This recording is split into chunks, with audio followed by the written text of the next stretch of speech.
জয় গুরু বন্দে পুরুষোত্তম পরম পিতার আধুন শ্রীচরণে আমার শতকোটি প্রণাম। প্রণাম জানাই জগৎ জনে শ্রী শ্রী বড়মা শ্রীচরণে, প্রণাম জানাই পরম পূজ্য পাদ শ্রী শ্রী বরদা শ্রীচরণে, প্রণাম জানাই পরম পূজ্য পাদ শ্রী শ্রী আচার্য দেবের শ্রীচরণে। আপনাদের সবাইকে আমার আন্তরিক প্রাণবন্দিত জয় গুরু। সবার মঙ্গল প্রার্থনা রাখি আমার দয়ালের পাদপদ্মে। এখন ওয়েদার একটু গরম পড়ে গেছে, কোনো জায়গায় বেশ গরম, আবার কোনো জায়গায় সেরকম গরমও নেই। আমাদের যে এই সাইডটাতে, মানে আমি তো নর্থ বেঙ্গলে থাকি, আমাদের এই পাশে ঠান্ডাটা এখনও মনে হয় একটু একটু রয়ে গেছে। সেভাবে গরম আমরা এখন অনুভব করছি না, তবে মাঝে মাঝে গরম পড়ছে, আবার ঠান্ডা ওয়েদারও দিচ্ছে। এতে কিন্তু অসুখ বিসুখও হচ্ছে। তাই সবার আগে আমাদের নিজের শরীরকে যত্ন করতে হবে, কারণ আমার শরীরের মধ্যেই আমার প্রিয় পরম কিন্তু আছেন, থাকবেন। তাকে সুস্থ রাখার জন্য, তাকে ভালো একটা বাসস্থান দেওয়ার জন্য আমাকে আমার শরীরটাকে যত্ন করতে হবে। ঠাকুর তো বলেছেনই, শ্রী বিগ্রহের মন্দির ভেবে যত্ন করি শরীরটাকে। আমরা কিন্তু সবাই তাই করি। কেমন? আজকে যে বিষয়ে আমি ইষ্ট প্রসঙ্গ করছি, তা বৌরানীমা আচার্যদেবকে একদিন ফোন করলেন। আচার্যদেব যেখানে নাটমণ্ডপে বসেন, সেখানে বৌরানীমা যখন আচার্যদেব উঠে যাওয়ার সময় হয়েছে, সেই মুহূর্তে বৌরানীমা আচার্যদেবকে ফোন করেছে। ফোনে কি বলেছে সে প্রসঙ্গেই আমি আজকে আলোচনাটা করব। আচার্যদেব বললেন, সেদিন এখান থেকে ওঠার সময় অবিনের মা ফোন করেছে, তাড়াতাড়ি আসো। এই হয়েছে, মানে একটা ঘটনা হয়েছে, তাড়াতাড়ি আসো। আচার্যদেব বলেছেন, হ্যাঁ আমি এখনই আসছি। ব্যাপারটা হচ্ছে, বৌরানীমা কয়েকজনকে খাওয়াবে, তাই রাঁধুনি যে বামুন, যিনি রাঁধুনি বামুন, তিনি কি করেছেন, প্রেশার কুকারে চাল বেশি দিয়ে ফেলেছে। তাই বেশি দিয়েতে অবস্থাটা বিগড়ে গেছে, ভাতটা ঠিকভাবে তো হচ্ছে না, হলো না, কারণ চাল বেশি পরিমাণে পড়ে গেছে। কিভাবে ভাতটা হবে? এখন এত লোকের ভাত বসানো কেমন একটা সমস্যা। তখন তাই বৌরানীমা আচার্যদেবকে ডাকলেন। আচার্যদেব গিয়ে দেখে রাঁধুনির যে দাদা রয়েছে, তিনিও ঠাকুরবাড়িতে রান্না করেন, সেই রাঁধুনির দাদাকে ডাকতে বললেন। ও এলে রাঁধুনির দাদাকে আচার্যদেব বললেন জল গরম করতে, জল গরম বসাতে, অন্য পাত্রে একটা জল গরম বসাতে।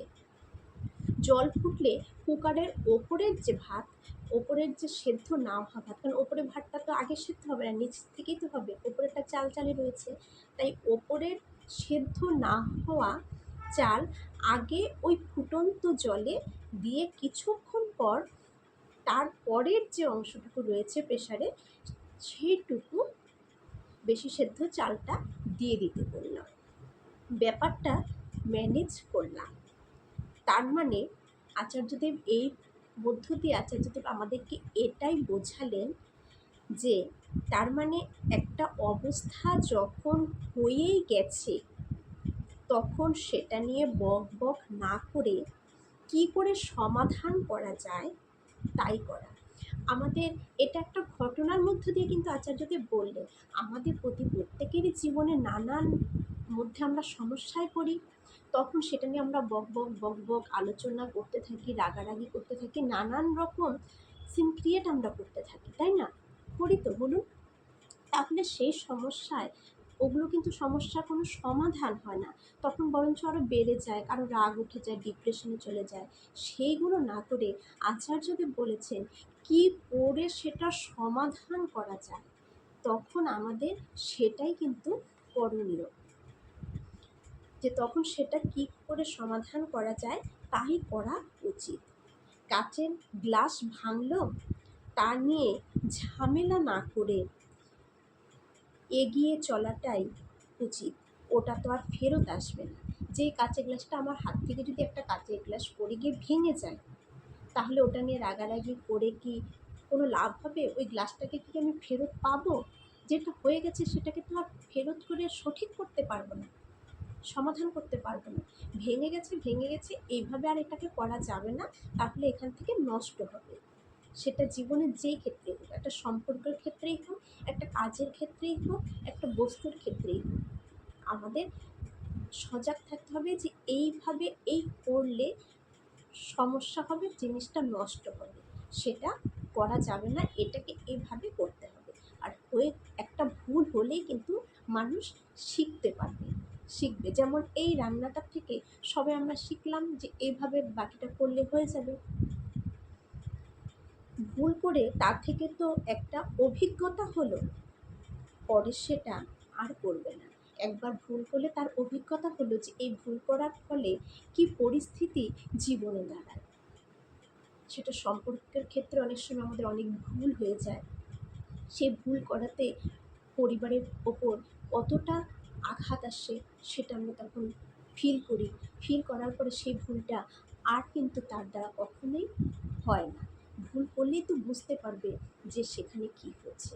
একটা কাজ যদি আমার দ্বারা নষ্ট হয়ে যায়, তখন একটা রান্না করতে গেলাম, কিছু বসালাম, সেটা আমার দ্বারা নষ্ট হয়ে গেলো, তখন বুঝতে পারবো এই জিনিসটা এইভাবে করাতে নষ্ট হলো, এটা যদি এভাবে করতাম নষ্ট হতো না। আমি শিখে গেলাম, পরবর্তীতে সেই জিনিসটা আমার সঠিক হবে।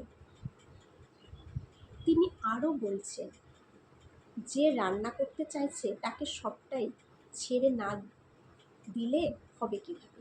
যে রান্না করতে গেছে তাকে আমাকে সবটাই কিন্তু পুরোপুরি ছেড়ে দিতে হবে। হাতা খুন্তি মশলাপাতি যা যা রান্নায় লাগে সবটাই ছেড়ে দিতে হবে। তাহলে কিন্তু সে নিজে বুঝে নিজে প্রয়োগ করে করবে। আর আমি যদি রান্না করছে হাতে তুলে তুলে দিচ্ছি, খুন্তিটা আমার হাতে, এটা আমার হাতে, ওখানেও আমি ধরছি, তাহলে তো সে পুরোপুরি শিখতে পারছে না। তাই যে যেটা করবে তাকে পুরোটা তার হাতে ছেড়ে দিতে হয়। তাকে নিজেকে শিখতে হবে, নিজেকে পটু হতে হবে। পটু হওয়ার জন্য পুরোপুরি ছাড়াটা কিন্তু আমাদের উচিত।